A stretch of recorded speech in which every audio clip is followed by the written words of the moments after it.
Hola, buenas tardes, buenos días para ustedes. Muchas gracias, gracias por la introducción. Sí, muy agradecido.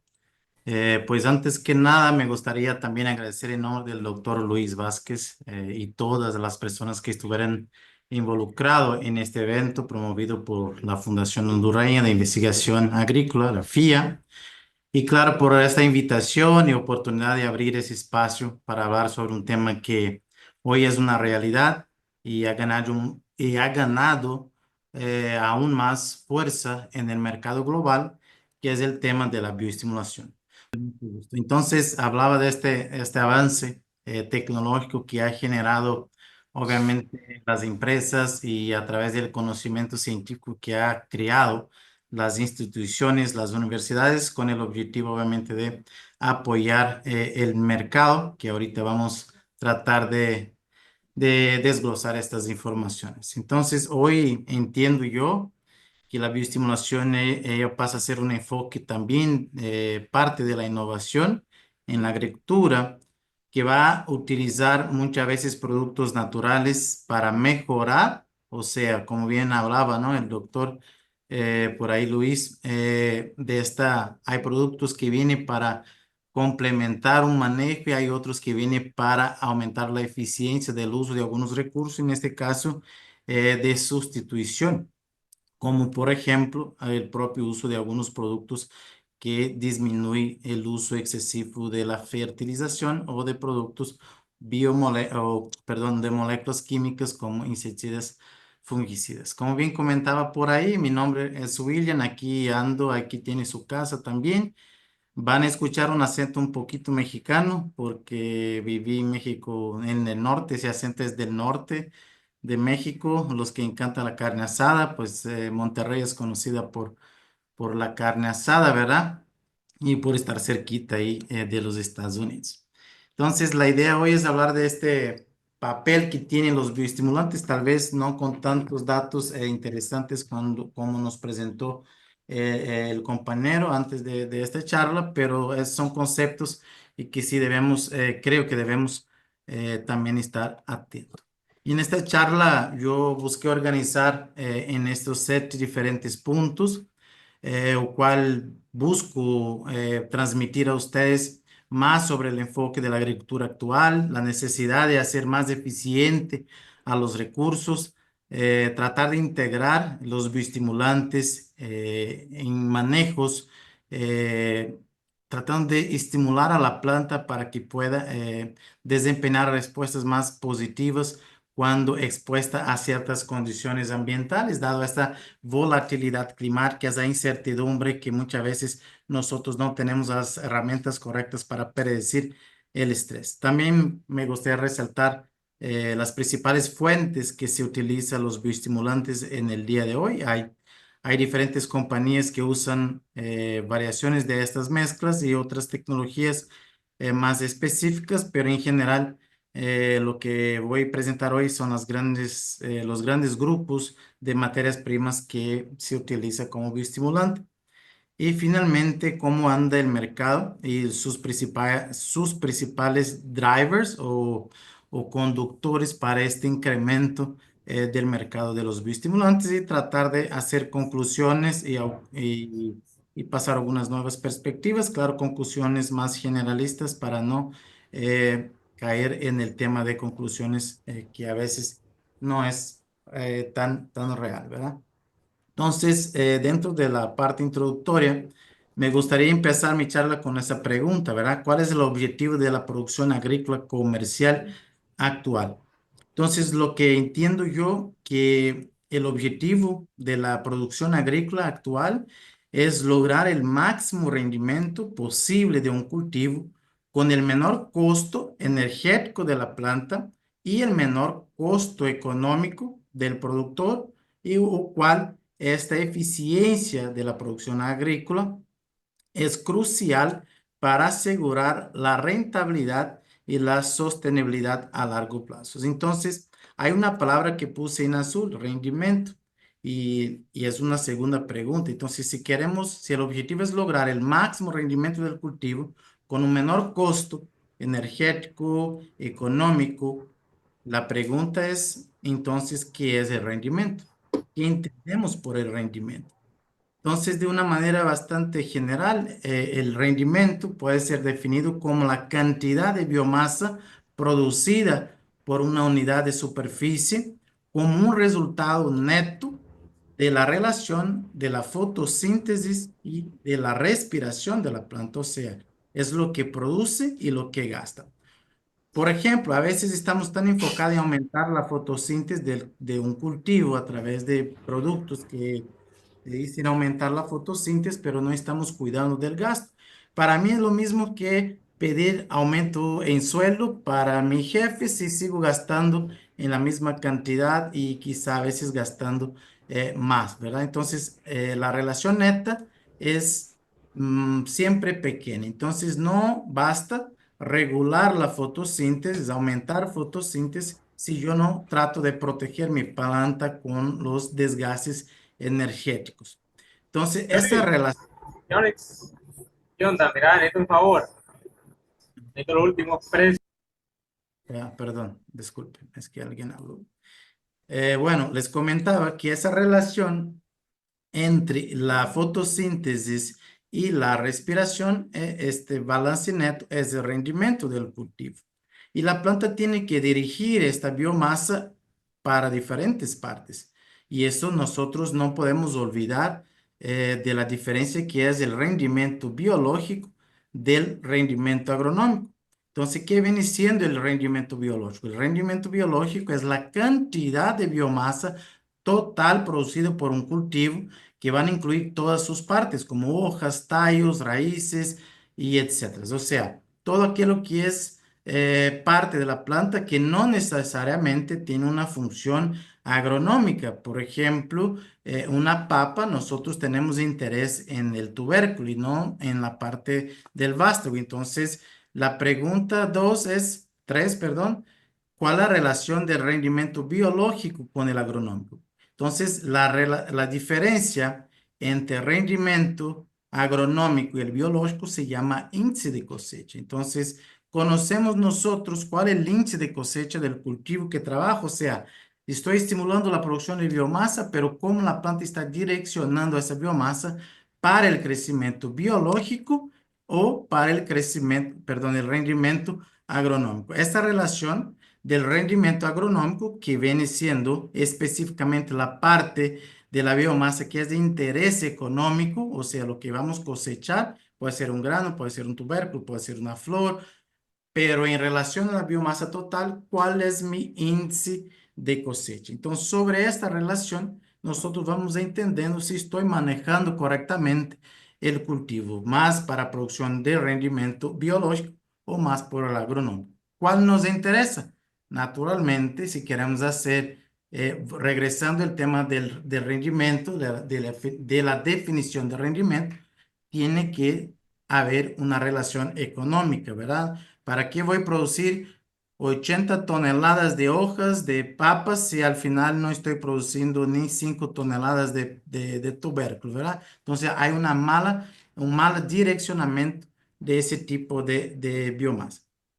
Entonces, basado a esta búsqueda por rendimiento y la importancia que tiene el sector agrícola, en el día 25 de septiembre del año de 2015, algunos líderes, ¿no? O cual ahorita ya Estados Unidos sale de este acuerdo, pero hubo un acuerdo en 2015 donde los grandes líderes mundiales adoptaron una estrategia en conjunto con un total de 17 objetivos del desarrollo sostenible para erradicar la pobreza, proteger el planeta, asegurar prosperidad. Total son 17 objetivos. Aquí naturalmente no voy a hablar de los 17, pero traté de resaltar algunos, principalmente 5 que están más conectados con nuestras actividades diarias, ¿verdad?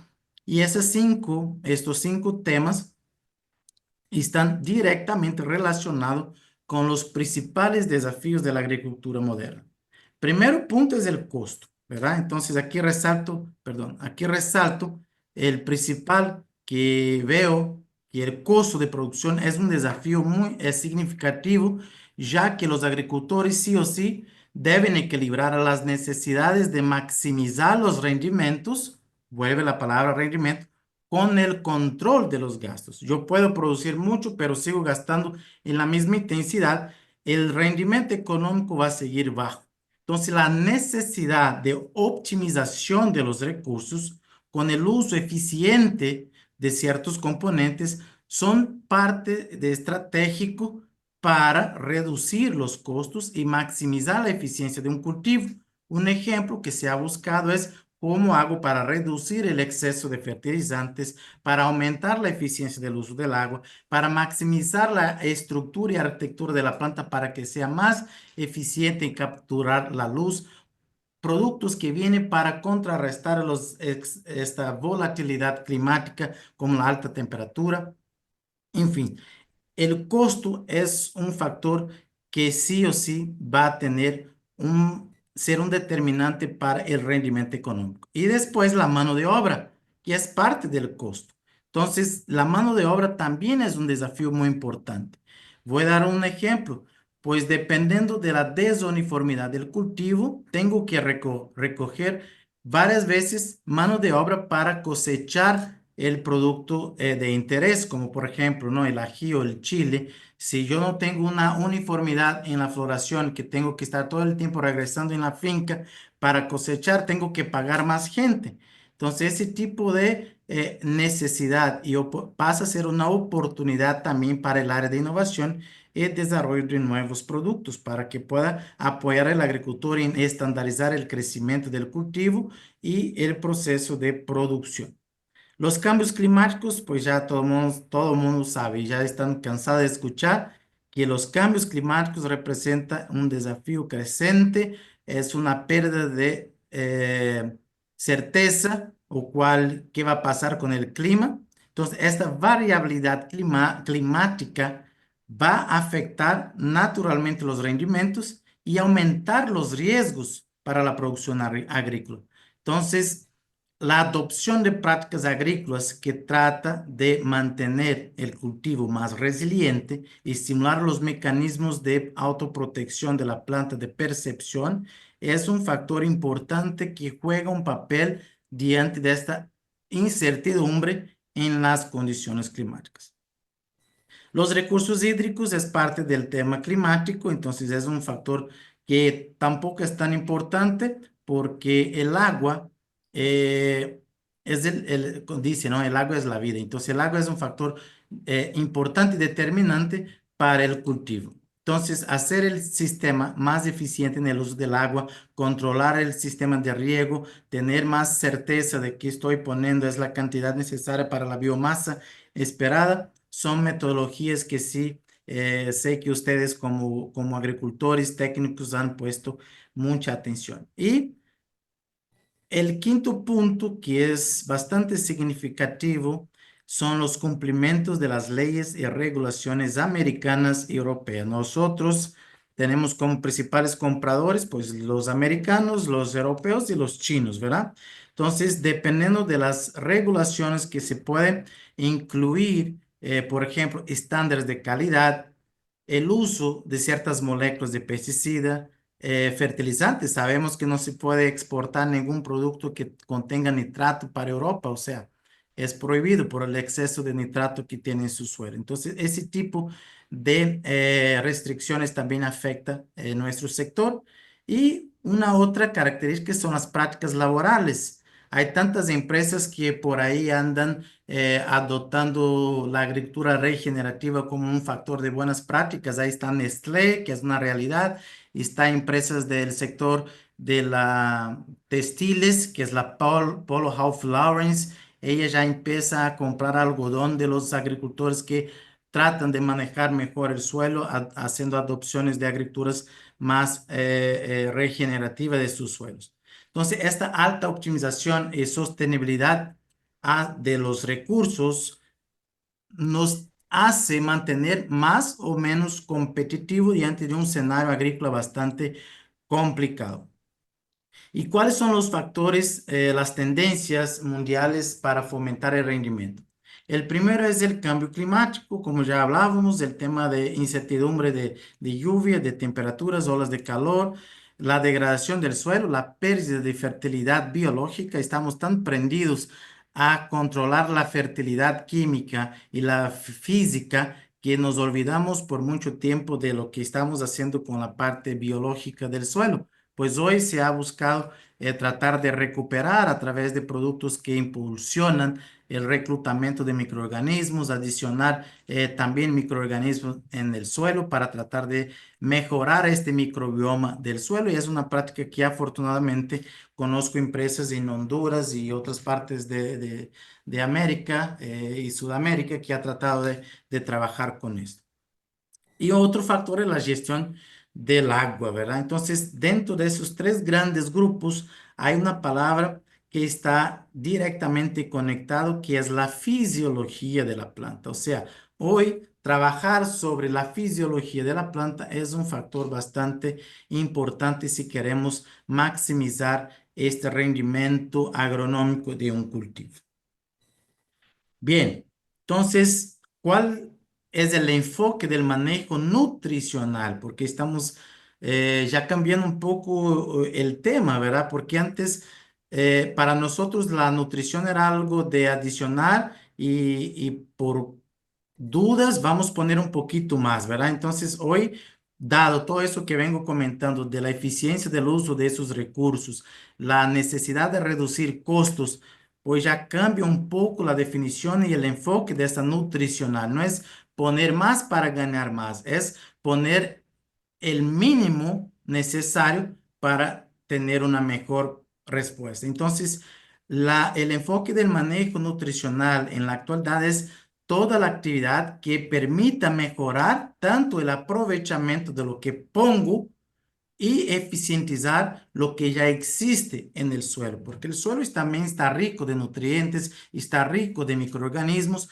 pero nosotros no tenemos que poner más y más y más para que la planta lo absorba. Tenemos que hacer la planta más capaz de entender su entorno a través de un sistema radicular más eficiente y una condición de protección de las hojas más eficiente para aprovechar los recursos que muchas veces ahí están y no estamos accesando los mismos. Entonces, así como el uso racional de esos recursos para obtener resultados necesarios con costos altamente competitivos. Vuelvo a mencionar la palabra costo, o sea, yo puedo construir una casa gastando, no sé, $40,000, pero también puedo construir una casa construyendo por $30,000. Normalmente tengo que hacer más eficiente mi dinero para, obviamente, tener una casa de la misma calidad. Así puedo construir una planta de la misma forma. Entonces, antes estábamos muy acostumbrados a ver esta imagen, ¿verdad? Que creo que ustedes como técnicos, agrónomos, productores ya han visto en algún momento esta imagen, que es la ley del mínimo. Fue propuesta por Justin von Liebig. La verdad, fue una otra persona antes de él, pero él era su estudiante y después lanza esta ley del mínimo. Y la ley del mínimo nos dice que la ausencia o la falta de uno de los elementos limita el rendimiento. Puedo tener todos los demás nutrientes, pero el rendimiento se va a ver limitado por la falta de un otro elemento. ¿Por qué? Porque dado el concepto de esencialidad, ese elemento no puede reemplazar la función del otro, ¿verdad? Sin embargo, la visión tiene que cambiar un poco. ¿Por qué? Porque no son solamente los nutrientes que limitan el rendimiento. Hoy hay muchos otros factores que limitan el rendimiento, como por ejemplo la salud del suelo, el manejo de poda, el estrés, el número de cortes que tengo, la mano de obra. Yo puedo tener todos los nutrientes en el suelo, poner todos los fertilizantes y no tengo la persona para cosechar o la mano de obra más calificada para seleccionar y al final mi rendimiento agronómico se va a ver impactado porque no seleccionamos de mejor manera el producto final. Las certificaciones que había comentado, o sea, hay muchos factores que van a influir en el rendimiento y que no estábamos poniendo tanta atención o poníamos, pero no nos llevamos en cuenta en los momentos de hacer los cálculos para definir si estamos bien competitivos o no. Entonces, ¿en qué mercado nosotros como compañía Rainbow Bio estamos, verdad? Pues normalmente nosotros como área agrícola, yo siempre digo, los agricultores son las personas más locas que conozco, ¿verdad? Porque van al banco, saca el dinero, compra una semilla y pone su dinero en el suelo esperando que eso genere una multiplicación del dinero que sacó del banco para pagar el banco y después obviamente se sostener. Entonces, el mercado que estamos es de riesgo, ¿verdad? Es una inversión de alto riesgo, o cual el banco nos da el dinero, bueno, da el dinero al agricultor y el agricultor pone la semilla en el suelo. Nosotros hacemos como técnicos, ingenieros, hacemos un análisis del suelo. Entendemos cómo está el perfil nutricional. También definimos cuántos kilos de semillas tenemos que poner. Ahora tenemos que contar con la buena voluntad de San Pedro, si va a llover, si no va a llover, si hay luz, si no hay luz. Y naturalmente esperar que esta relación de rendimiento sea la más buena posible, que hay más fotosíntesis y menos desgaste de la planta por exceso de la respiración dado por una condición estresante, ¿verdad? Entonces, y dentro de este mercado tenemos obviamente los productos, tenemos los diferentes tipos de análisis del clima para mejor tomar una decisión sobre el manejo y todo eso está regulado por los precios de los productos y, y naturalmente muchas veces en la venta verde, ¿no? O venta futura. Para tener rendimiento y finalmente tener una producción. Y dentro del área de los bioestimulantes trata de aportar en esos diferentes momentos para aumentar la eficiencia de ese mercado de alto riesgo, que porque normalmente las plantas están 24 horas sujetas a las condiciones del estrés. Sin embargo, no me gustaría definir un bioestimulante como un producto creado para mitigar el estrés. Eso es el peor error. Si alguien llega para usted y dice un bioestimulante es un mitigador del estrés. Por lo contrario, un bioestimulante, él es un potencializador de los procesos fisiológicos de la planta, de los microorganismos, hasta mismo del suelo, que permite a la planta expresar una respuesta superior a una condición natural. También, obviamente, bajo una condición que limita sus procesos metabólicos, los bioestimulantes entran para tratar de sostener los procesos metabólicos potencial que ya existía anteriormente, que el clima está impactando. Entonces yo trato de definir, bueno, esa no es una definición de su servidor, esa es una definición de una de las personas de gran referencia en el sector de los bioestimulantes, se llama Patrick Brown, creo que ustedes ya han escuchado ese nombre, es de la Universidad de Davis, y Patrick Desjardins, que también es una referencia bastante significativa en el tema bioestimulantes que vive por la región ahí por Europa. Entonces, ellos definen, ¿no? Los bioestimulantes son sustancias o microorganismos que cuando aplicadas a las plantas o al suelo, incrementan las respuestas metabólicas y moleculares, o sea, ya entra un tema genético de la planta y de los microorganismos, que naturalmente va a favorecer a la planta adaptarse a las condiciones de su entorno, mejorar la calidad del cultivo, la sanidad y calidad y mejorar la eficiencia de esos fertilizantes que ponemos en el suelo, o que nos hace tener la capacidad de hacer cálculos para definir cuánto puedo reducir del exceso de fertilizantes que estoy poniendo a través de un análisis del suelo, más una marcha de absorción y cuánto mi producto puede mejorar esta eficiencia. Entonces, tenemos por ahí una definición de rendimiento. Ese rendimiento que ya vimos anteriormente está determinado genéticamente dentro de una semilla. A partir, bueno, yo siempre digo, nosotros como agrónomos, técnicos, agricultores, despertamos todos los días y vamos en el campo para evitar la caída de rendimiento, porque rendimiento, el potencial máximo de rendimiento de un cultivo ya está determinado desde la semilla. Entonces, Cuando yo pongo esa semilla para germinar y empieza la germinación, este potencial, la tendencia es la caída. Entonces, nosotros aportamos en nuestro manejo para evitar que esa caída sea muy rápida y que logramos, obviamente, recuperar el más cercano de un potencial de rendimiento definido genéticamente en la semilla. Entonces, este potencial de rendimiento, nosotros lo que queremos es, con la presencia de los bioestimulantes, intensificar o, mejor que intensificar, perdón, evitar la disminución del rendimiento potencial que ya existía en el cultivo. Entonces, un bioestimulante no aporta solamente nutrientes, sino también componentes que estimulan los procesos metabólicos, moleculares y epigenéticos de la planta.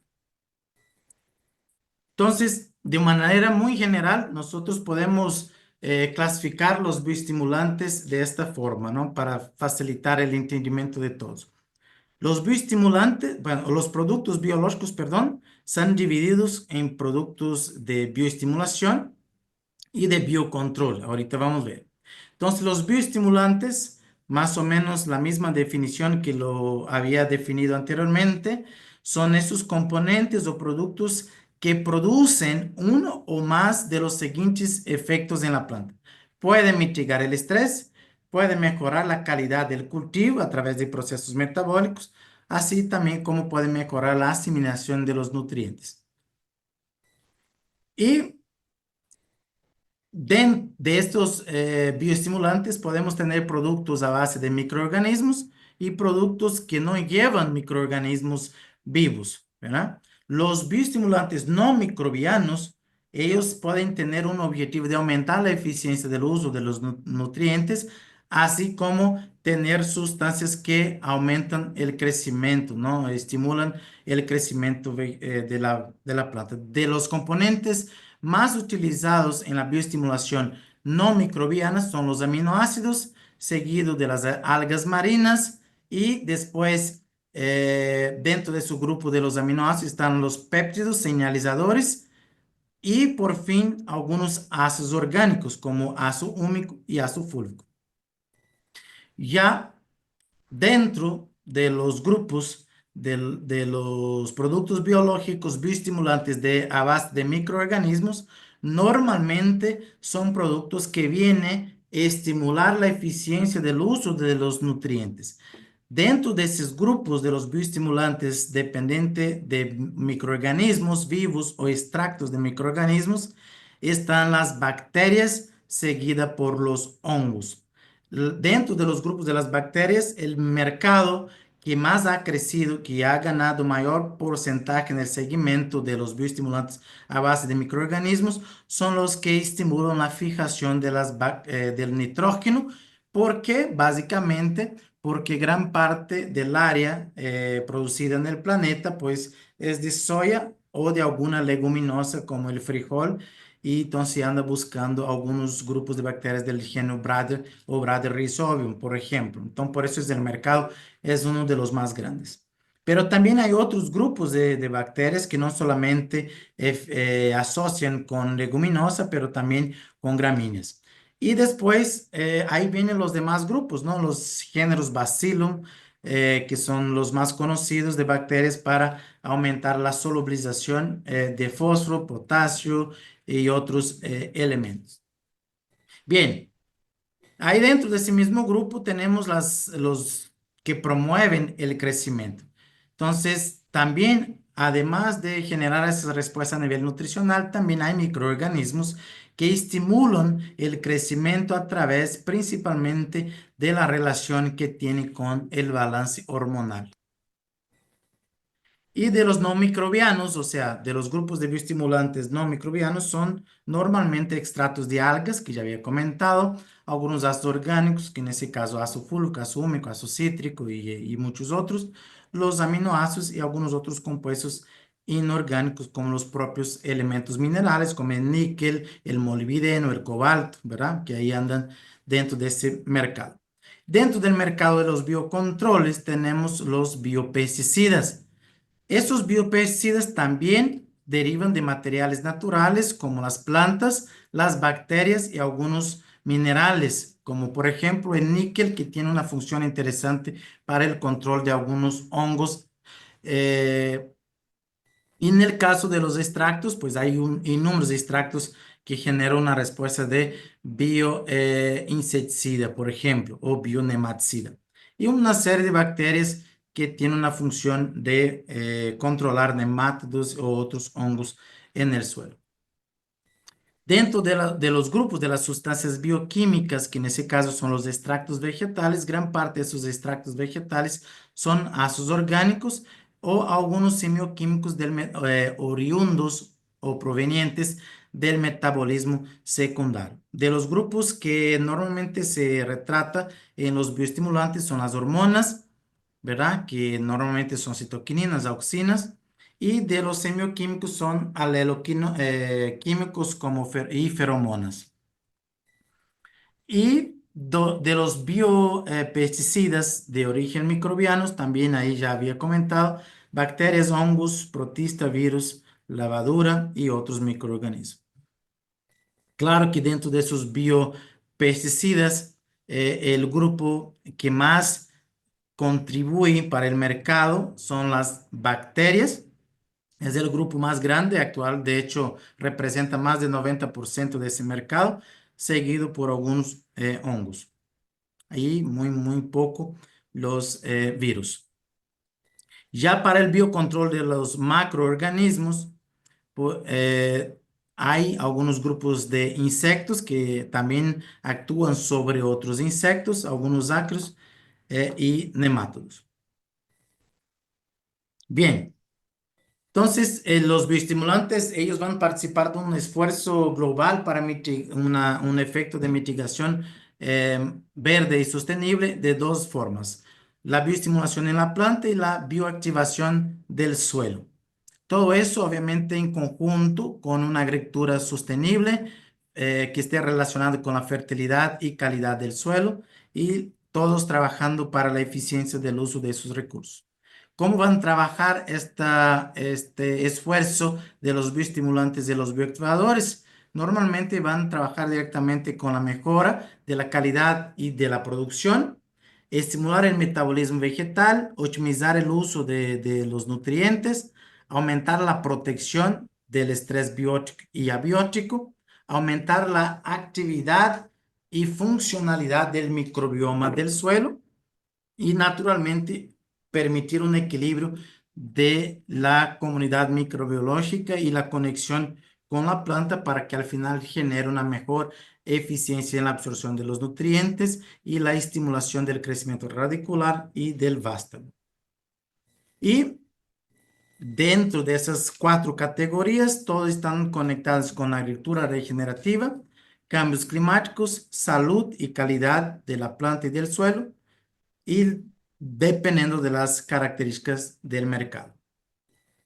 Y las categorías o cual podemos organizar los bioestimulantes, volviendo a ser casi que repetitivo: mejorar la absorción y utilización de los nutrientes, mejorar la tolerancia de las plantas a sobrevivir bajo condiciones extremas y aumentar el desarrollo del sistema radicular en conjunto con la microfauna de microorganismos en el suelo, generando una planta más saludable. De las fuentes, como les comentaba, de las fuentes de mayor demanda del mercado de los bioestimulantes están las algas, extractos de algas o algas, porque puede usar algas para sacar su extracto metabólico, o uso el alga con su estructura orgánica de igual manera. Normalmente son productos muy ricos en sustancias del metabolismo primario y secundario, siendo que del metabolismo primario son grupos de azúcares y algunos grupos de osmorreguladores, y para los metabolitos secundarios están los fenilpropanoides o antioxidantes. De los grupos de los microbiológicos, o sea, microorganismos, hay inúmeros microorganismos benéficos, tanto para la planta como para otros microorganismos, si queremos mejorar esa interacción. Las bacterias, hoy las que más se utilizan naturalmente es del género Bradyrhizobio, y las bacterias del género de Bacillus, que la que más utiliza es el Bacillus subtilis a nivel global. Y hongos hay inúmeros también, todo es buscando mejorar la salud del suelo y la biodisponibilidad de los elementos para la planta. Las moléculas bioquímicas, por ejemplo, compuestos de aminoácidos, vitaminas, dentro del grupo de los aminoácidos se puede también sumar los péptidos señales de digestión alcalina, digestión ácida y los más eficientes, naturalmente, por no generar tantos cambios en la estructura, son los de digestión enzimática, que pueden provenir de origen animal, de pescado, de vegetal.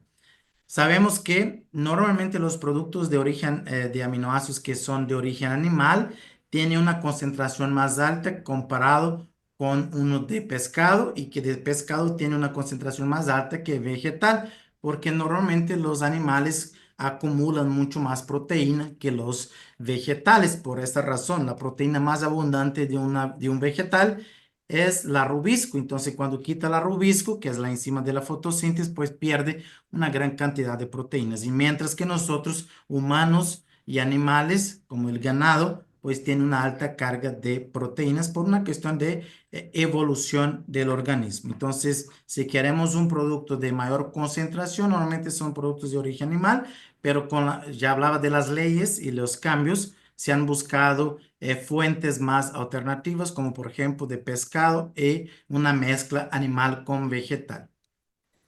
Bien, dentro de estos grupos de hidrolizados proteicos, como les comentaba, tiene origen vegetal, animal, microbiano, y ahí no lo puse, pero también de pescado. De los grupos de ácidos húmicos, tenemos la principal origen que se usa en los productos bioestimulantes de ácidos húmicos o fúlvicos es la leonardita, seguido por la turba y otros. De los extractos, normalmente son extractos botánicos, vegetal y otros de grupos de algas marinas. Para los grupos de microorganismos, ya había comentado, son las bacterias y hongos.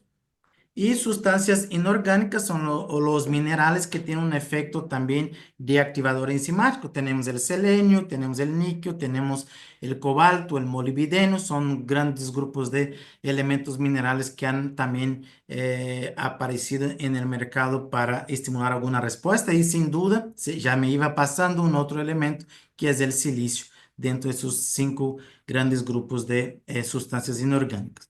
Y ahorita pues ha ganado mucha fuerza el quitosano. Bueno, los productos que llevan en su estructura también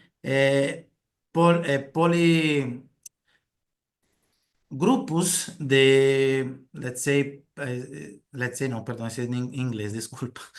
Grupos de exopolisacáridos presente en algunos grupos de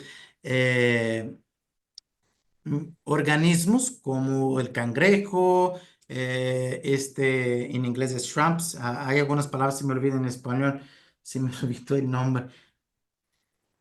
Camarón, perdón. Camarón.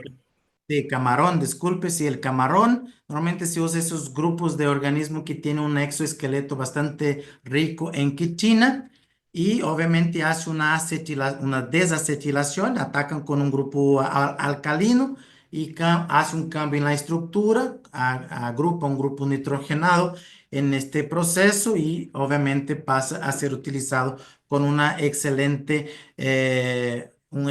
componente para detonar respuestas de protección contra hongos, nematodos, pero también para estimular el crecimiento radicular de algunos cultivos, ¿verdad? Entonces son esos exoesqueletos. Hay muchas funciones, pero ahí tiene una de las más utilizadas para inducir la protección. Pero también pueden ser extraídos de hongos y algunos insectos, pero no es tan común.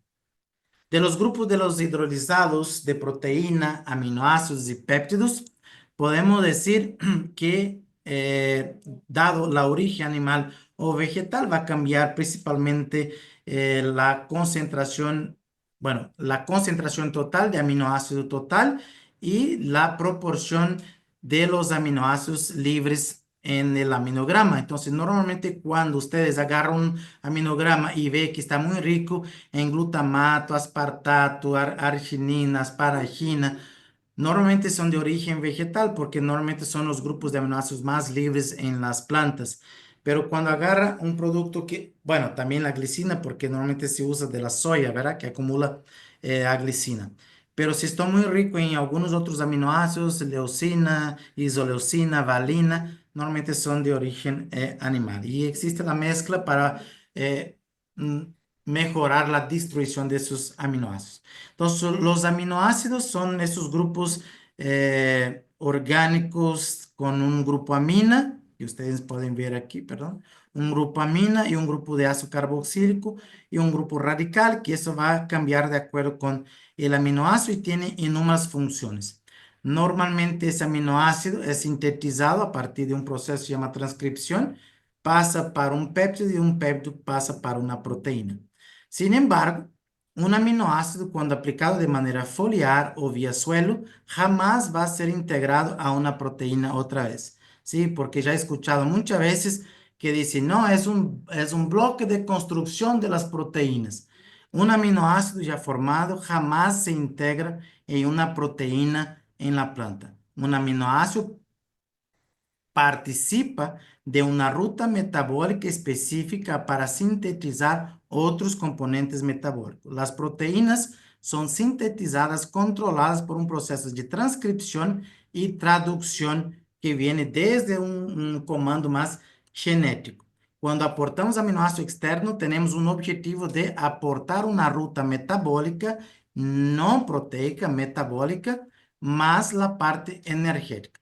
Cuando aportamos péptidos, estamos estimulando procesos de señalización celular. Entonces, si alguien llega para ustedes y dice que aplica aminoácidos y va a aumentar el contenido de proteína, no es real, porque no hay condición que ese aminoácido se integre en el proceso de transcripción. Él se utiliza, por ejemplo, para las rutas de la vía del ácido químico que va a producir obviamente un triptófano, ese triptófano va a producir un indol, ese indol puede producir una auxina o puede producir un sesquiterpeno o producir un componente del metabolismo secundario importante para la defensa de las plantas. Eso es donde se utiliza esos aminoácidos o ser oxidados directamente en la mitocondria. Bien. Eso ya había explicado, toda esa parte. Es importante comentar que entonces se hace una aplicación de algunos aminoácidos, como ustedes pueden ver, aplique el aminoácidos, vuelvo a repetir, no es para producir una proteína, es para introducir el aminoácido dentro de la ruta del metabolismo del nitrógeno, para que el nitrógeno obviamente hace parte de una composición metabólica que al final puede ser que va a generar futuramente una proteína en segunda instancia, pero no directamente, como más o menos explico por aquí. Entonces, una planta jamás utiliza el nitrato de esta manera, como NO3, y jamás utiliza el amonio como NH4. Siempre tiene que meter dentro de un aminoácido por las enzimas nitrato reductasa, nitrito reductasa, glutamato sintetasa y glutamato sintetasa. Y al final del día la planta va a utilizar eso para sintetizar compuestos que van a dar color, que van a dar sabor, que van a dar bricks y otros componentes. Entonces, hay un chorro de aminoácidos. La estructura básica es la misma, lo que cambia es el radical que ya había explicado anteriormente. Entonces, normalmente las fuentes de aminoácidos son utilizadas para aumentar la eficiencia de la pasaje del metabolismo del nitrógeno. Entonces, ustedes saben que la planta puede tomar, por ejemplo, el nitrato o el amonio, o también puede absorber directamente un aminoácido, por ejemplo. Hay plantas que logran absorber urea, no son todos, pero hay algunos grupos que absorben urea directamente, pero los de acción de los cultivos más comunes que tenemos absorben nitrato o amonio y aminoácidos directamente. Entonces, cuando la planta absorbe el nitrato, ocupa naturalmente la fotosíntesis para producir carbohidrato. Ese carbohidrato en conjunto con el nitrato, entonces, perdón, el amonio, entonces el nitrato es absorbido, tiene que ser transportado para la hoja. Aquí hay una enzima que se llama nitrato reductasa, nitrito reductasa, pasa amonio. Con el carbohidrato produce un glutamato. El glutamato puede producir prolina, otros aminoácidos, puede producir glutamina, otros aminoácidos y participar de la ruta, ¿no? Pero ¿qué pasa cuando la planta sufre un estrés? Ahí cambia completamente la dinámica. Bueno, la planta sigue absorbiendo nitrógeno, pero no hay suficiente producción de carbohidrato. La síntesis de glutamato reduce drásticamente. Hay muy baja producción de esos grupos de aminoácidos importantes. La planta empieza a redireccionar porque hay pocos carbohidratos, degrada proteína, libera aminoácidos. Esos aminoácidos naturalmente son utilizados para gestión de la energía en una condición de hambre de ese carbono que no hay en la fotosíntesis. Entonces, lo que busca la agricultura es, déjame aplico aminoácidos de manera externa, déjame apoyar esas rutas dependientes de los aminoácidos, déjame ayudar con la osmorregulación, déjame ayudar con el metabolismo del nitrógeno, porque ya no ocupa el carbohidrato, porque la fotosíntesis está paralizada, ya meto directamente el glutamato u otros elementos y déjame ayudar con la energía para que la planta pueda soportar esas condiciones cuando hablamos de aminoácidos. Cuando hablamos de péptidos es un poquito distinto. Entonces aquí ustedes pueden ver que los aminoácidos tienen muchas funciones de osmoprotección, de crecimiento de la planta, ayudan en el metabolismo el metabolismo secundario para la protección. Algunos grupos como el triptófano pueden estimular la síntesis de indol y producir más raíces, mejora el metabolismo del nitrógeno, pero si ustedes ven aquí, no hay ninguna frase que dicen, si ustedes aplican aminoácidos va a aumentar la síntesis de proteína. Entonces aquí es metabolismo del nitrógeno, metabolismo de la fotosíntesis, crecimiento radicular, protección por metabolitos secundarios, crecimiento y manutención celular y absorción de agua y sales minerales como osmoprotector. Bueno, entonces hay inúmeros beneficios que ya había comentado. Dentro de los grupos de los ácidos húmicos y fúlvicos, estos grupos es un poquito generalizado. Desafortunadamente, las personas generalizan mucho esos grupos de producto porque entienden los grupos de ácidos húmicos y fúlvicos nada más como si fuera un componente orgánico. Sin embargo, dentro de los grupos de ácidos húmicos y fúlvicos también hay otras moléculas bastante importantes que se llaman fracciones. Entonces, las sustancias húmicas, ellas son definidas como componentes de la materia orgánica del suelo pero ricas en grupos de fracciones, como ustedes pueden ver en esa imagen. Entonces, cuando adiciona ácidos húmicos o ácidos fúlvicos, no está adicionando solamente ácidos orgánicos o están adicionando solamente compuestos orgánicos. Están adicionando grupos de quinona, están adicionando grupos fenólicos, están adicionando grupos carboxílicos, algunos grupos de azúcares, algunos péptidos, o sea, la fracción activa de las sustancias húmicas son ricas en grupos funcionales. Lo que hacen normalmente, puede decir de nosotros, nosotros buscamos seleccionar y identificar los grupos de fracciones más activas para formular productos para aumentar esa actividad de bioestimulación desde el sistema radicular, por ejemplo, y también la planta. No solamente para el tema suelo, porque a veces entendemos que ácidos húmicos es para retener agua. Ah, aplique el ácido húmico en suelos arenosos porque va a retener agua. No es para eso, imagínate, yo creo que ustedes ya han trabajado con materia orgánica, se habló hace rato, ¿no? Sobre materia orgánica. Yo tengo 10,000 metros cuadrados y un hectárea y tengo un volumen de suelo bastante alto. Si yo tomo nada más la capa de 20 centímetros, yo tengo un volumen muy alto. ¿Cómo quiero cambiar todo ese volumen de suelo aplicando 1, 2 kilos de sustancias húmicas en este universo de suelo? Es imposible cambiar la estructura física y la estructura química.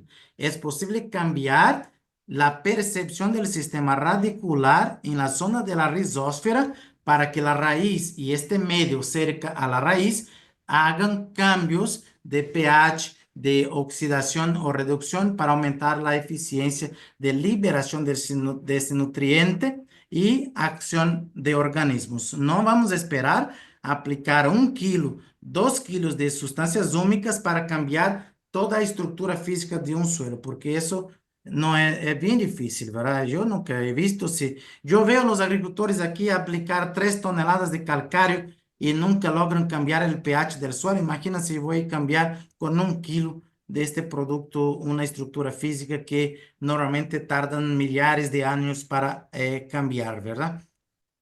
Entonces, esos grupos funcionales son más que todo grupos químicos que actúan directamente a nivel microbiológico y a nivel planta. Son señales. Bien, eh, déjame, aquí son algunos principales beneficios de ese tipo de productos. Aumentar la actividad o la biofuncionalidad de los microorganismos, crear un sistema radicular más activo también. Dentro de los grupos de las algas tenemos un gran grupo también de algas, como ustedes pueden ver por aquí. Hoy en el mercado hay 3 grupos más conocidos. Hay un grupo más grande, por así decir, que pertenece a las algas marrón, que son las Phaeophasia, y hay un grupo aquí de las clorófitas, que son algas verdes, ¿verdad? Entonces, hoy en el mercado vamos a decir que los grupos más conocidos es el ascofilo, algunos países es el ascofilo con la Eclodia máxima, algunos lugares es el sargazo. Dentro del portafolio que manejamos son las laminaria japónica y la enteromorfa florífera. Entonces, son grupos de, vamos a decir, de algas que son ricas en componentes principalmente del metabolismo primario. Contiene polisacáridos como alginato, ¿no? O alginina, laminarinas, grupos de polisacáridos del metabolismo secundario, pues, por ejemplo, heteromorfa es muy rico en fucosterol, es muy rica en fucosantina, manitol, que son grupos de osmorreguladores, manitol, sorbitol y algunos otros aminoácidos osmorreguladores también, y compuestos antioxidantes. Para eso se utilizan esos grupos de productos. Los principales beneficios, obviamente, es para aumentar la actividad antioxidante del cultivo, es para aportar algunos balances hormonales, componentes del metabolismo secundarios para protección del estrés, recuperación del estrés, fitotoxicidad de ciertos químicos. Y dentro de los grupos de los microorganismos, tenemos obviamente eh, una gran oportunidad de aprender porque sabemos que ahorita aquí estamos poniendo atención en los microorganismos porque muchos años enfocamos en lo que era la nutrición, el control químico, pero ahorita empieza, ¿no? A abrir más oportunidad y eso es natural porque después del secuenciamiento genético hubo un pool de secuenciación de microorganismos también en la misma velocidad que hubo secuenciación de plantas. Entonces, en ese sentido, eh, dado ese avance tecnológico, también ha crecido naturalmente el interés por esos microorganismos, ¿sí? Entonces, cuando hablamos de microorganismos, no podemos generalizar el género o la especie, porque a veces, bacilos subtilis yo tengo igual, pero tenemos que separar las razas también, porque la raza es otro factor que juega una función específica para el mismo organismo. Yo tengo el mismo género, por ejemplo, bacilos, y tengo la misma especie que es bacilos subtilis, pero tengo 2 razas distintas, o sea, es como nosotros, nosotros somos del mismo género y la misma especie, pero yo soy especializado en fisiología. Y aquí está el ingeniero Ubaldo, que veo aquí online. Él también es ingeniero, pero es especializado en nutrición. O sea, nosotros somos, entre comillas, razas distintas dentro de la misma especie, ejerciendo una función distinta. Entonces, para trabajar con los microorganismos es importante conocer la raza que se está trabajando, porque dependiendo de la raza, puede influenciar o influir en la actividad más importante del microorganismo, ¿sí? De los grupos de microorganismos, ya había comentado, ahí hay las bacterias beneficiosas y los hongos, ¿verdad? La diferencia porque pertenece a grupos distintos. Una bacteria más vieja en la evolución que un hongo. Es un procariota y un hongo es un eucariota, así como nosotros, ¿verdad? Me refiero al tipo celular. Un procarioto tiene su sistema celular más, es como mi cuarto, ¿verdad? Mi habitación es desorganizada, pero es organizada. Yo sé dónde encuentro las cosas y el hongo tiene las células ya más organizadas en organelos, ¿verdad? Tiene un núcleo, tiene una mitocondria, tiene ribosomo y las bacterias están todas mezcladas en un mismo sistema. Entonces cambia un poquito el mecanismo de trabajo. Los principales beneficios, pues, están relacionados con crecimiento vegetal por la producción de componentes hormonales, bloqueadores de producción de etileno, que normalmente la planta produce para regular sus procesos. Entonces, trabaja sobre también la acción hormonal, trabaja sobre la liberación a través de acción enzimática, liberan encima en el suelo, en la zona de la rizósfera, liberando ciertos elementos, aumenta la resistencia del estrés y mejora la resistencia a patógenos, dado que ellos están ahí peleando en el microbioma cercano a la rizósfera y hasta mismo dentro del sistema radicular. Los principales grupos de microorganismos que optimizan un proceso nutricional son los que están los que están involucrados en el metabolismo del nitrógeno, del fósforo y en algunos casos el potasio y el azufre ganan un poquito de interés. Bien, también cuanto a protección de la planta, como les comentaba, una planta cuando está bajo el estrés, su primera reacción es de aumentar la síntesis de etileno en el sistema radicular para detener el crecimiento. Y lo que hacen muchas veces los microorganismos es aliviar esta señal de estrés a través de la activación de una enzima, se llama ACC desaminasa, degrada el precursor de la síntesis de la hormona, se llama ácido un aminociclopropano carboxílico y disminuye la síntesis del etileno y la raíz sigue creciendo. Entonces es un otro factor importante de los microorganismos. Dentro de las tecnologías tenemos bastante otros elementos, tecnologías que son inorgánicas, como ya les comentaba. El níquel es un elemento que ha ganado bastante fuerza en los productos porque tiene una función muy interesante para la actividad de las bacterias del género Bradium, género Bradium. El selenio tiene una función antioxidante bastante significativa. El níquel, se me estaba pasando también, es un cofactor de la ureasa en las hojas, o sea, una planta cuando está se intoxicando por exceso de nitrógeno, de urea, es muy importante que pasa urea a amonio. El níquel es un cofactor importante de la ureasa. Entonces es un elemento que a veces no ponemos tanta atención, ¿verdad? Y sí tiene una función fisiológica muy importante. El selenio, bueno, este elemento es un poco complicado manejar porque no es como los demás, no tiene una respuesta de dosis dependencia, o sea, no es porque pongo más voy a tener más respuesta.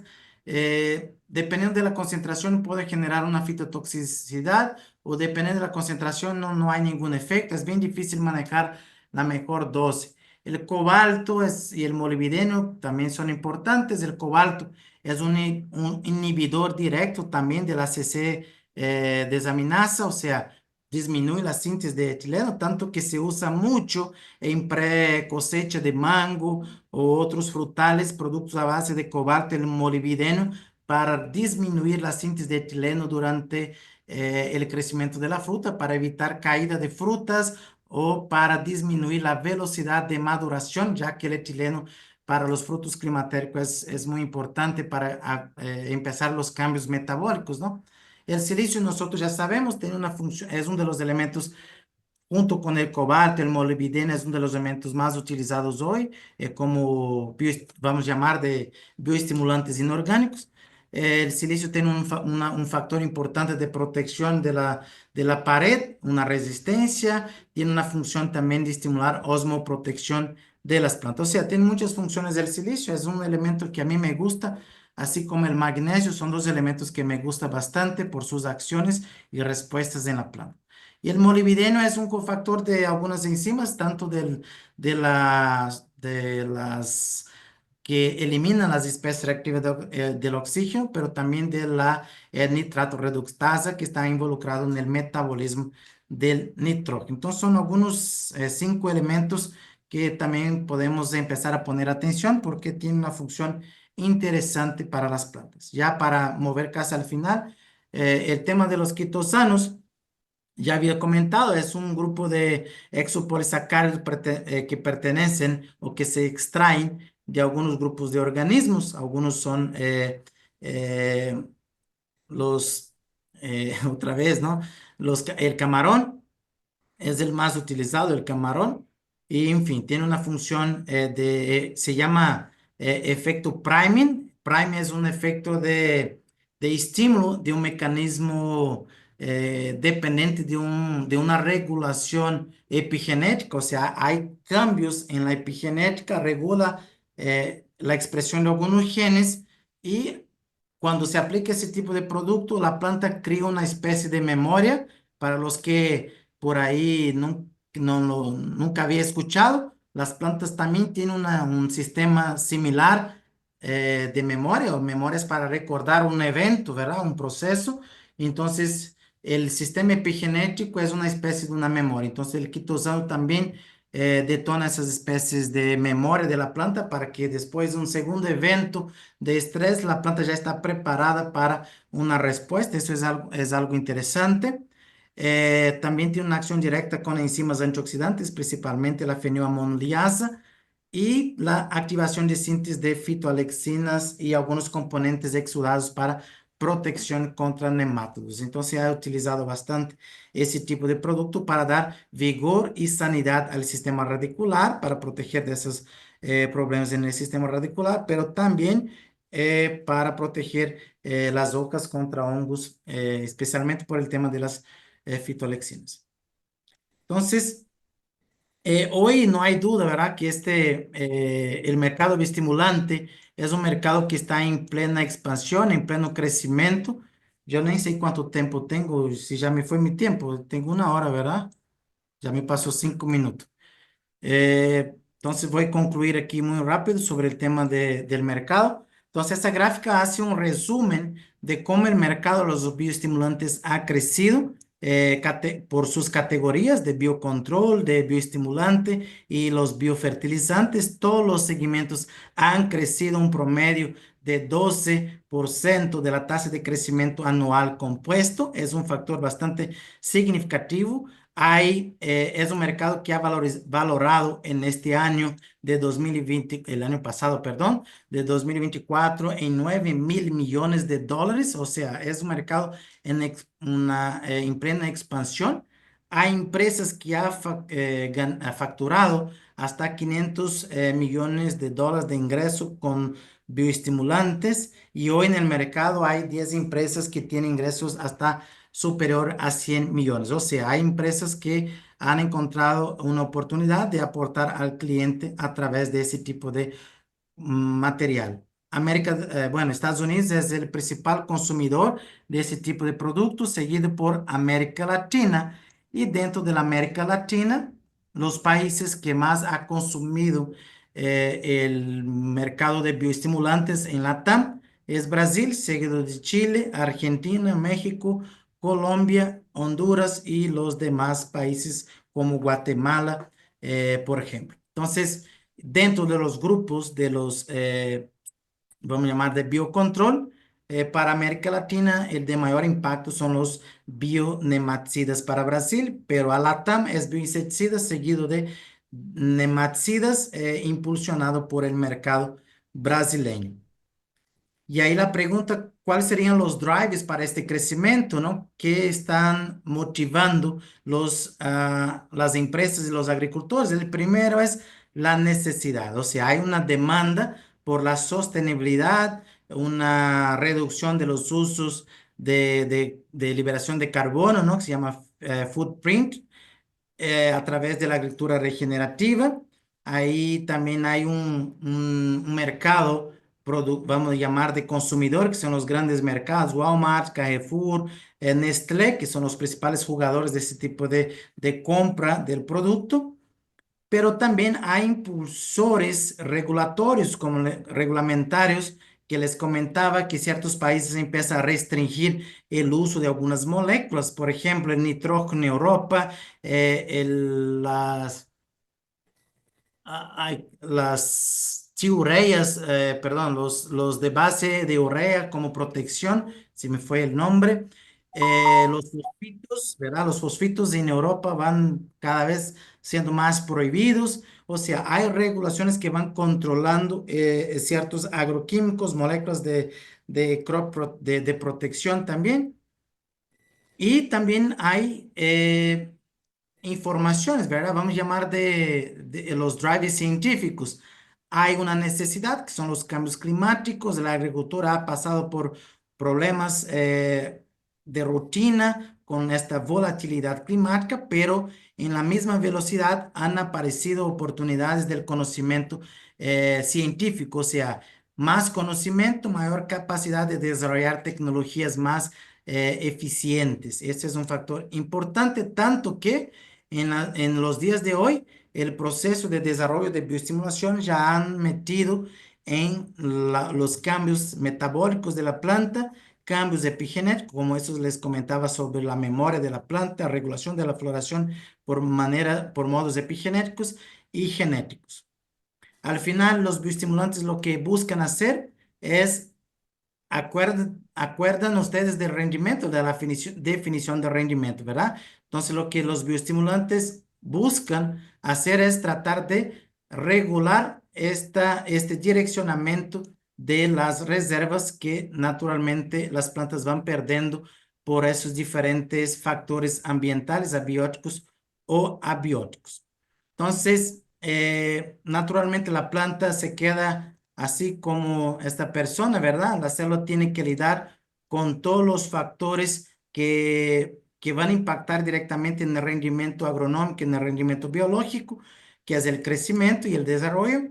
La planta tiene que soportar a través de mecanismos de tolerancia, muchas veces accionando componentes antioxidantes, dependiente de enzimas como la catalasa, superoxidismutasa, grupos de osmorreguladores como la prolina, mannitol, sorbitol, glicina, betaína, todo eso con el objetivo de disminuir la producción de especies reactivas de oxígeno y volviendo a comentar sobre el rendimiento desde un punto de vista de producción y gasto energético de la planta, que al final esto va a impactar en el rendimiento.